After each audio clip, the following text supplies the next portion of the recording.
యేసు రక్తమే జయం పరిచర్య. ప్రియ రక్షకుడైన యేసుక్రీస్తు నామమున ఈ ఉదయకాలంలో మీ అందరికీ శుభములు కలుగునుగాక.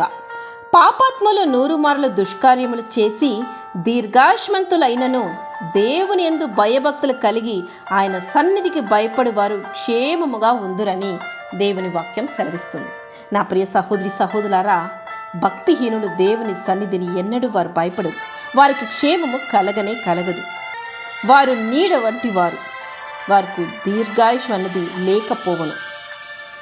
భూమి మీద భక్తిహీనులు తాము చేసిన దుష్క్రియలకు శిక్ష రాకపోవుట చేత వారి హృదయపూర్వకంగా వాటిని ఇంకను కొనసాగిస్తున్నారు. అలా చేయుచును వాళ్ళు బ్రతుకుచున్నారు. అలా చేస్తున్న వారికి క్షేమం ఎక్కడిది అనగా వారు ఎప్పుడు మరణించబోతున్నారో మనం చెప్పలేం. మరియు మరణించిన తరువాత దేవుని దృష్టికి వారు తప్పక నిర్దోషులనే ఎంచబడరు. ప్రత్యేకముగా వారి వలన దేవుని బిడ్డలకు ఇబ్బంది, ఇరుకుకరమైన స్థితి కలిగినట్లయితే దేవుడు ఉగ్రుడై లేచి తగిన శిక్షణ వారికి విధించు దేవుడై ఉన్నారు. కనుక నీవు దేవుని సన్నిధిలో ఆయనను మహిమపరచు పాత్రగా, ఆయనకు ప్రీతిపరమైన పాత్రగా నీవు జీవించాలి. దేవుని సన్నిధిని అనగా దేవుని వాక్యమును, ఆయన ప్రేమను కోరుకుని నీవు ఇహమందును పరమందును క్షేమంగా ఉన్నందున ఆ సంగతి నీవు మరువకు. పరిశుద్ధ స్థలముల నుండి ఆయన నీకు సహాయము చేయును. నీ ప్రార్థనలకు జవాబు పరిశుద్ధ స్థలము నుండి, పరిశుద్ధ సహవాసము నుండి వచ్చునన్న సంగతి మరవకు. మనం దేవుడు ఆరాధించడానికి ఆలయంకు వెళ్ళినప్పుడు మనం పరిశుద్ధత కలిగి ఆరాధించాలి. మన దేవుడు అల్లరికి కర్త కాదు.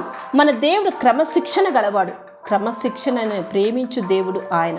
మన మందిరంకు వస్తున్నప్పుడు, దేవుని ఇంటిలోకి వస్తున్నామనే సంగతిని ఆ ధ్యాసతో మనం రావాలి.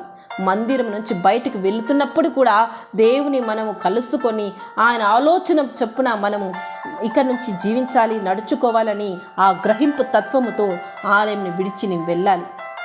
దేవుని ఆరాధించిన పద్ధతి క్రమశిక్షణతో నీవు ఆరాధించాలి. మన నోటితో, మన నడకలోనూ దేవుని మనం ఇతరులకు చూపించాలి.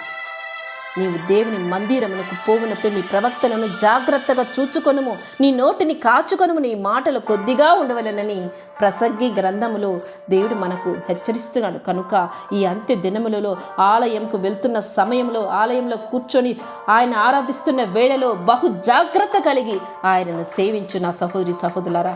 అలా నీవు సేవించినప్పుడే ఈ క్షేమం నీవు పొందుకొందువు, ఈ భద్రత, ఈ కాపుదల, ఈ ఆశీర్వాదం నీవు పొందుకొందువు. దేవుని యొక్క కృపా కనికరము కావదల నీవు పొందుకోవలసిందిగా దేవుని పేరిట నిన్ను ఈ వాక్యం ద్వారా, కొద్దిపాటి ఈ సందేశం ద్వారా హెచ్చరిస్తున్నాను.